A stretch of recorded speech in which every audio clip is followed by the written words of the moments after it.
partial or interstitial tear, PRP, how it works, precautions and preparations, and clinical applications of PRP in various pathology.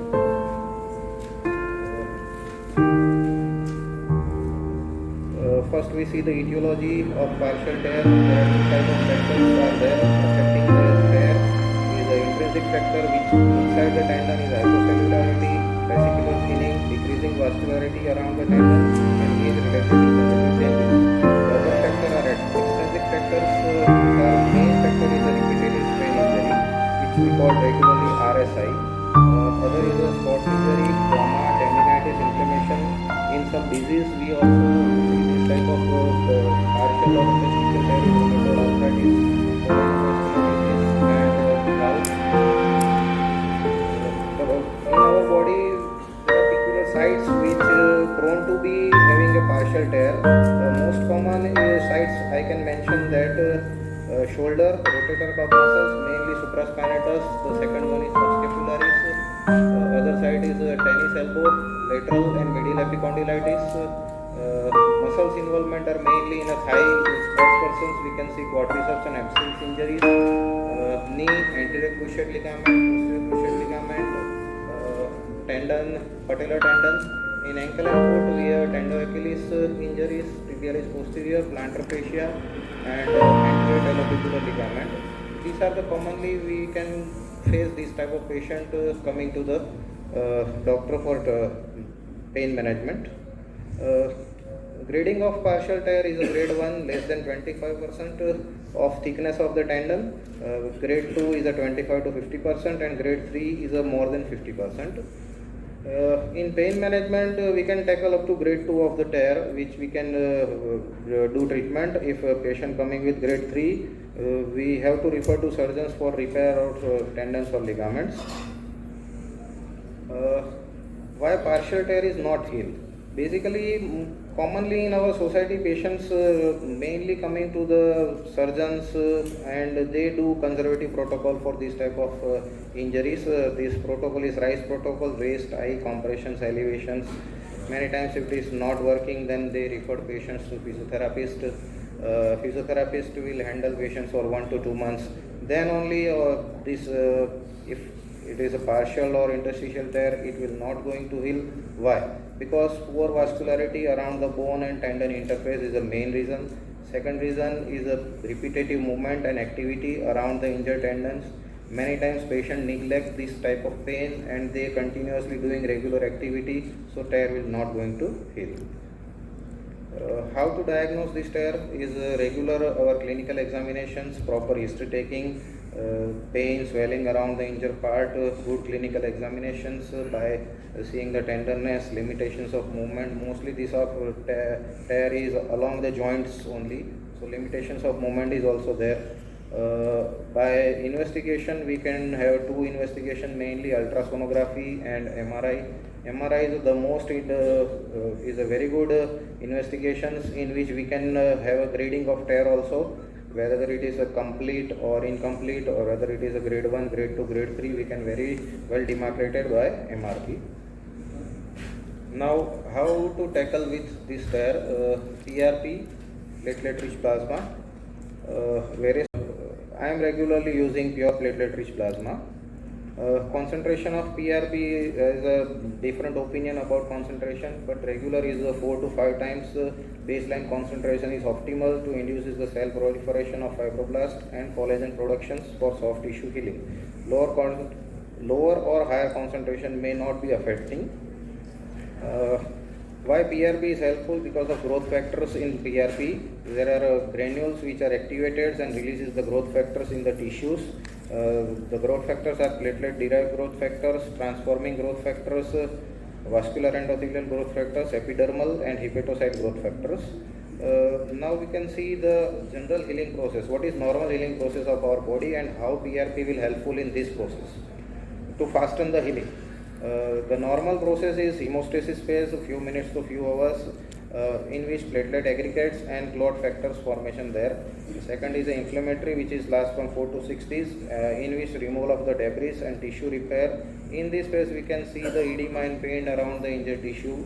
Third is a proliferative phase, which is a healing phase started, and 6 to 24 hours this tissue is filling with connective tissue and new blood vessels formations.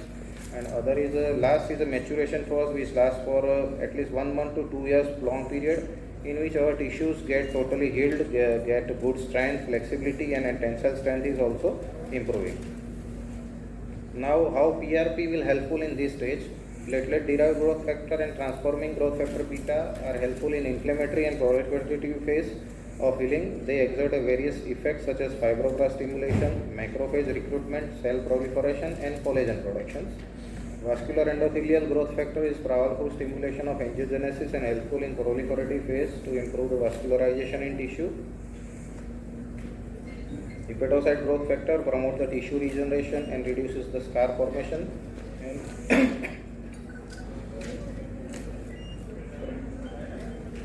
EGF is helpful in migration and proliferation of tendon, ligament, cell, and collagen synthesis. Well, there are some prerequisites required during PRP procedure, before procedure, during procedure, and after procedure. We have to take care that what the factor which affects, and we can give a good results to our patients. Initially, I told you up to grade 2 partial tear we can treat it by PRP. Proper diagnostic, location of tear by USG or MRI. We have to stop NSAID or steroid if patient is taking before 3 days at least. Stop anticoagulant if it is ecosprin, clopidogrel therapy. If it is there, we have to stop before 1 week. Good counsel of patients for all procedures. Before procedure, we have to explain the patient about the procedure and written consent. As this PRP procedure in soft tissue is very much painful, so we have to done under proximal nerve block or general anesthesia. Regularly we do not mix local anesthetic agent with PRP, as some acid-base reaction and effect of PRP may be some reducing. PRP is always an image-guided procedure. Use either USG, fluoroscopy or CT scan to deliver the PRP exactly inside the tear. The patient to take rest because pain is increased for at least 3 to 7 days. Pain control with opioids only, no NSAID or steroid can be given. Give immobilization of part where the PRP is injected. I usually prefer at least 2 weeks of immobilization. Anticoagulant can be started after 2 to 4 weeks according to patient's requirement.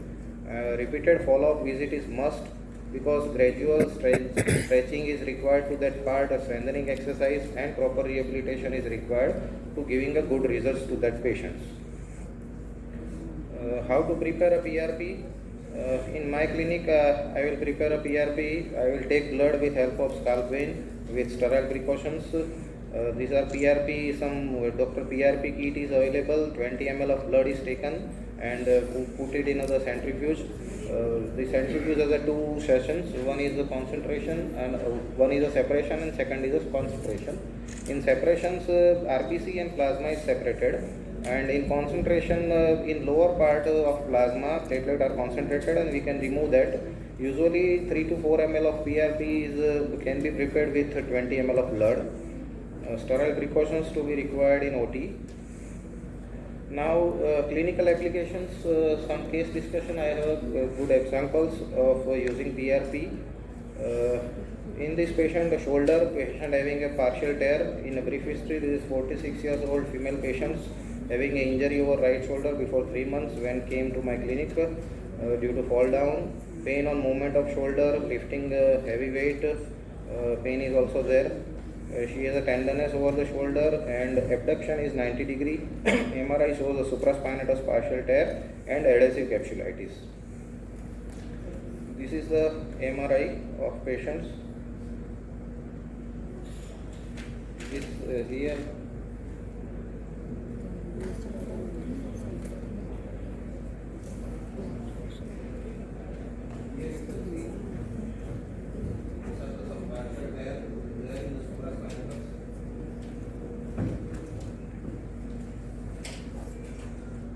I do a USG guided PRP procedures under supraclavicular nerve block.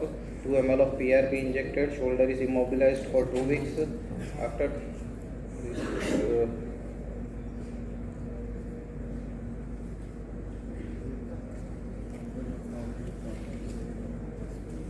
is a video of giving the PRP along the tear.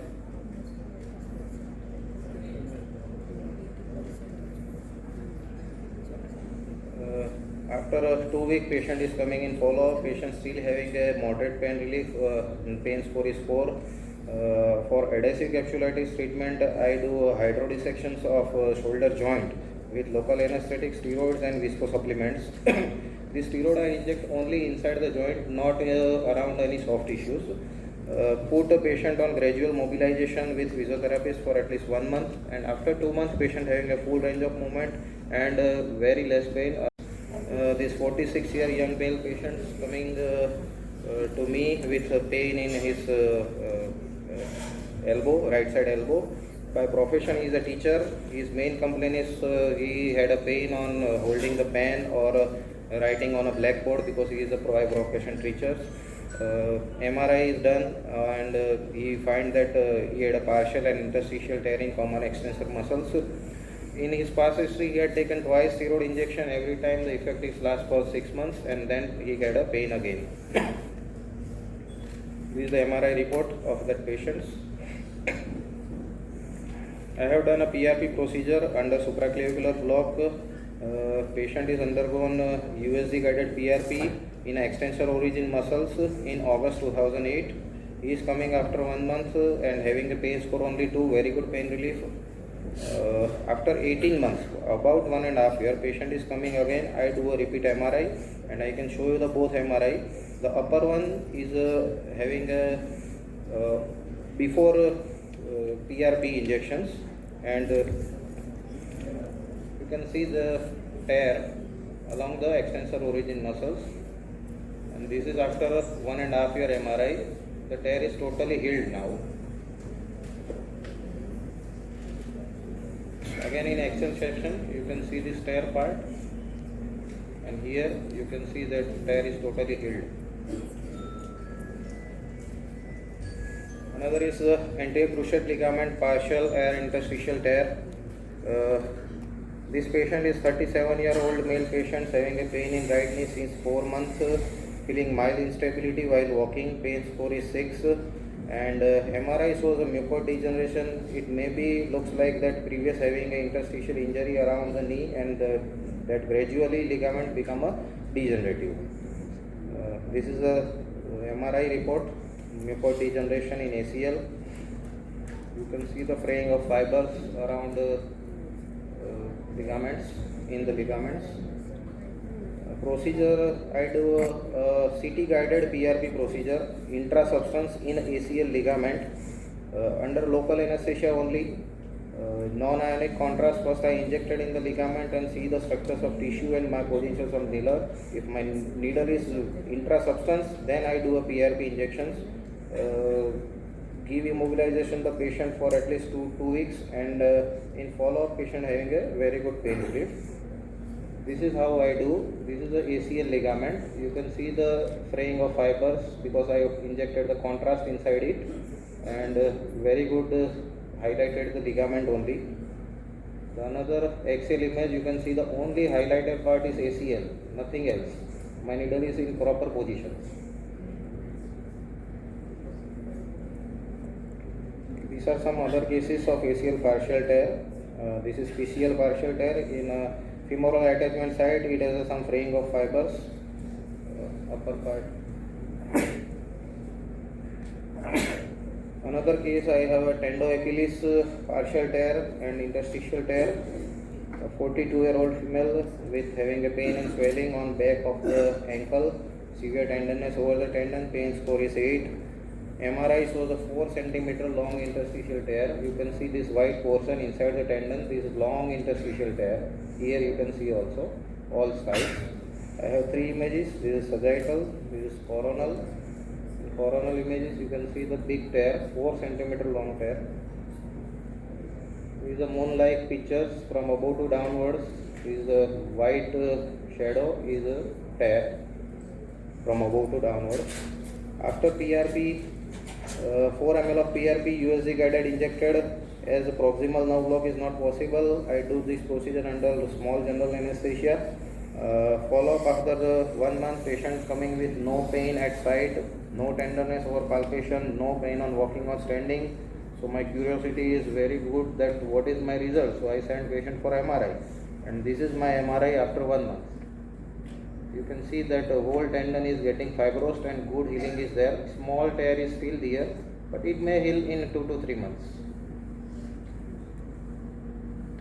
One more patient having a 45 years old male patient, female patient having a left foot medial side pain and swelling since 3 years, chronic dull leg, taken as local steroid injection before 1 year, having a 4 months pain relief. MRI shows tibialis posterior partial tear. This is the report. You can see here. This is the navicular bone, and before attachment, tibialis posterior had an interstitial tear. I have done USG guided PRP in this procedure. Proximal anterior and posterior tibial nerve block is given. 2 ml of PRP injected, immobilized for 2 weeks, and follow up after 1 month. The 1 month patient having a very good pain relief. I don't have follow up MRI. Patient is not coming for follow up again. Another is a plantar fasciitis. We regularly don't see any tear or injury. We only see the inflammation and thickening of this plantar fasciitis.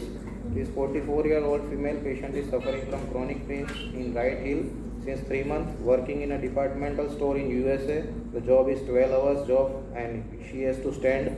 So she is suffering right-sided problem. MRI shows plantar fasciitis, thickening of medial and lateral cord. In MRI you can see that this medial cord of plantar fascia is very thickened. I have done USG guided PRP procedure. Proximal block given in posterior tibial and sural nerve block is given.